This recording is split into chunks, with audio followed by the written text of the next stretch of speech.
Do you guys know what that was? How many of you ever been to New York City? Did you ever ride the subway? Okay, so not all of you, so I have a treat. My name is Monet Lewis, and I'm going to be the conductor today for the Buffalo Bound Dream Train. So I need all of you guys to be very engaged. I'm going to ask you a couple of questions. How many of you like SpongeBob? Yeah? So I need your imagination, okay? And so when I ask you questions, raise your hand, say I, whatever you feel comfortable with. So, as I said, I am a true native New Yorker because I grew up in Brooklyn, New York, and I used to take the train all the way to my high school in the Bronx, about a 2-hour commute. Yeah. And there are major personalities on the train. These are the acrobats, aka the Showtime performers, those that are hustlers that are selling CDs, DVDs, books, whatever you can think of, people that are in tune into their books, reading magazines, reading newspapers, leaving it for their counterparts, as well as those that are listening to their iPods or any type of portable devices. And then there's those that are sleeping, like this guy right here. So how many of you have dreams? Maybe sometimes in your class, right? Okay. And how many of you think your dreams can change your life? Okay, so you guys have the right tools in terms of becoming a dreamer. Now, I have a couple of Metro cards on your tables. I need to make sure that everyone has them before you can board this train.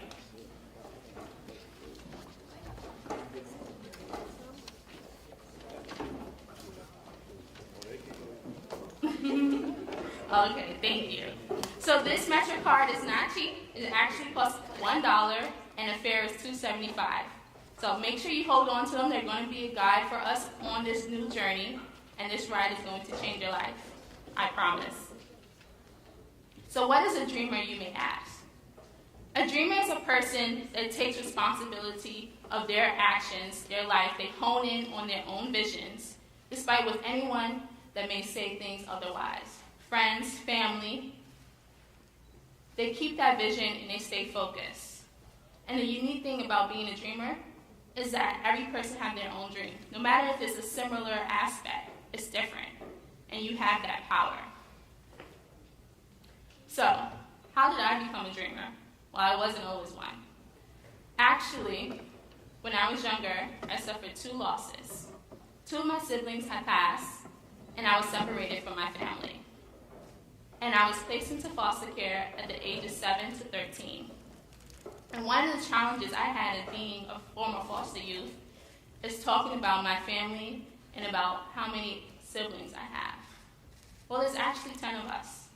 There's myself, I have 5 siblings on my mother's side, and then there's 3 siblings on my father's side, as well as my stepbrother, who I love. So I wasn't too sure. Do I share about my 2 younger sisters, who I'm really close with, and they inspire me every day, and we have that close conversations while I'm all the way here in Buffalo and they're in New York City? I wasn't too sure. A lot of my friends even thought that I was the only child. And because I suffered these 2 losses, I was really depressed when I was in 8th grade. I didn't have the same spirit. And there was one day when I came into school and I had a hoodie on, a dark blue hoodie, and jeans. And this was a red flag to the PTA staff in my junior high school because I went to a uniform school. We actually wore white button-down shirts and khaki slacks. And so the PTA, so nice of them, they raised money to take me shopping and to give me the appropriate uniform for school. And because they were so willing to help me in my time of need, I realized there was something greater in myself because they believed in me. And so I had a vision that this was not going to be my story. I wasn't going to let this take over my spirit. I was going to focus on getting my education, whether it be graduating from high school and entering college. I didn't know at the time, but I knew there was some moment that I was going to be better. So in 8th grade, I made a promise to myself that I was going to do my best in school and I was going to focus on my grades. So I didn't realize my talent was worth sharing until January when I spoke to my little sister. My little sister has severe abdominal pain in her stomach, and the doctor told her that she had to limit her activities. This crushed her spirit. Why? Because she's a dancer. She's dreamed of being a professional dancer and going to the Alvin Ailey School in New York City. And I told my little sister, this is just a minor setback. Don't do anything against the doctor's orders and harm yourself in accomplishing your dreams. Do what you need to do now so that way you can come back as a better dancer. So what happens when my little sister follows my words?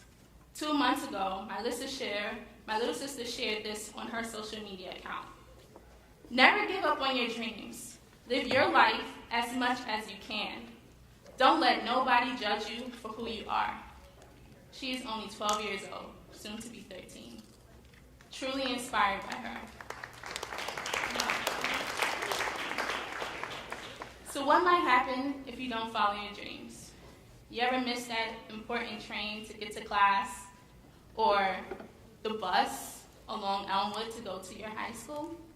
That's exactly what it feels like, missing an opportunity, missing that stop. So how do you make sure that you stay on track? Have any of you read A Dream Deferred by Langston Hughes? If you haven't, I have it here for you, and I'm going to share it. What happens to a dream deferred? Does it dry up like a raisin in the sun, or fester like a sore and then run? Does it stink like a rotten meat, or crust and sugar over like a syrupy sweet? Maybe it just sags like a heavy load, or does it explode? Those last 3 lines stood out to me because that was a reminder of what I could have been if I didn't follow the PTA and believing in myself. I was really depressed. I had unproductive behaviors, and it was wearing me down like a heavy load. And then I would explode and cry sometimes. I remember spending hours about it, or keeping myself away from school because I was still grieving. And I didn't mention I was a first-generation student, meaning neither one of my parents attended college. So like this buddy here, their parents didn't go to college, their grandparents didn't go to college on both sides of their family. How many of you may be the first one to go to college in your family? So this is a really exciting journey, but sometimes things you are unsure about can be scary. And with that journey, there are some struggles, such as being economically disadvantaged, because you don't know how to apply for a FAFSA application or to reach out to learn more about scholarship opportunities. You can be socially disadvantaged. Why?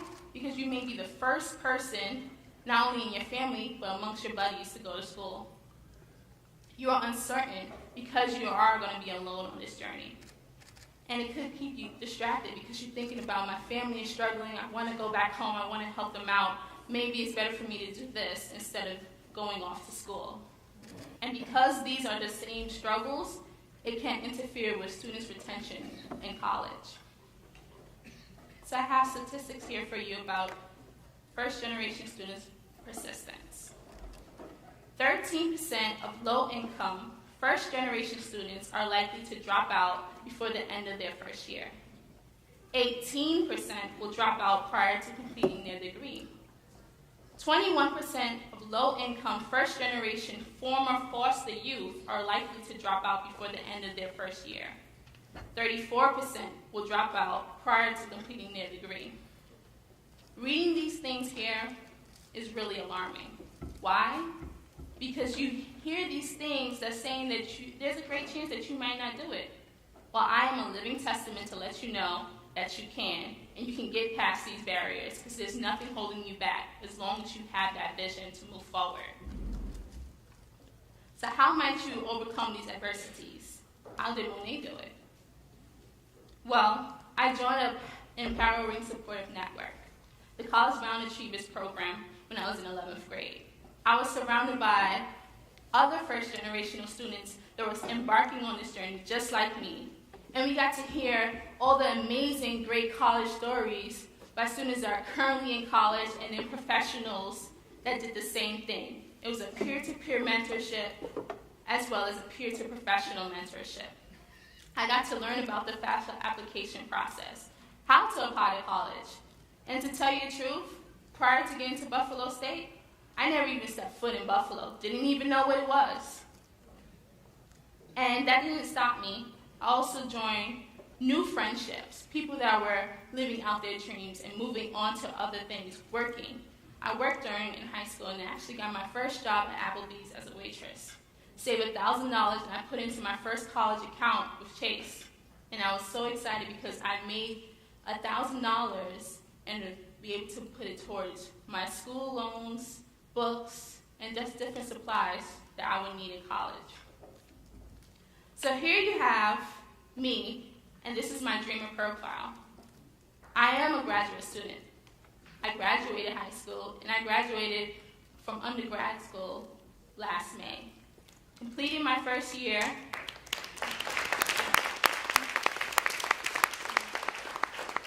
and I'm extremely excited. I am a young professional, have my first job as a graduate assistant for the Office of Equity and Campus Diversity, as well as being a peer educator for Weigel Health Promotions here on campus. I also wear other hats on campus. I am a senator at large for the Graduate Student Association, as well as have a seat on the college senate for SUNY Buffalo State. And I didn't stop there. I still give back to my community and the College Bound Achievers Program. Every chance I get when I have a break from school, I go back and I speak about my experiences in college. I've been here for 5 years. I think I know a little bit. And I never felt so powerful. I always take on the bigger sister spirit because that's truly who I am, and I really want to share my experiences with you guys to motivate you. So I never felt more powerful. So before I leave you guys, as I promised, this talk, this ride is going to change your life. I have Dream Train requirements. In order to be a dreamer, you have to have a vision. Remember mine being going for my education. You have to believe in yourself. Remember the promise I made in 8th grade? Those that believed in me and inspired me to believe in myself. Get rid of those doubts and their unsupported counterparts. So remember when I was grieving and I had those bad behaviors, not doing well in school, not going to school, you be inspired. So all my friends that were getting their new bank accounts, that were working, supporting themselves, because you can. And then lastly, live the dream. You're never too young to achieve whatever you want. Obviously, look at the West brothers. They wrote their own book. So you can do the same thing.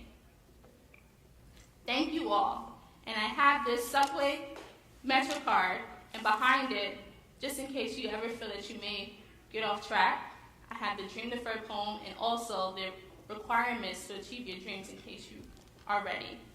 Thank you.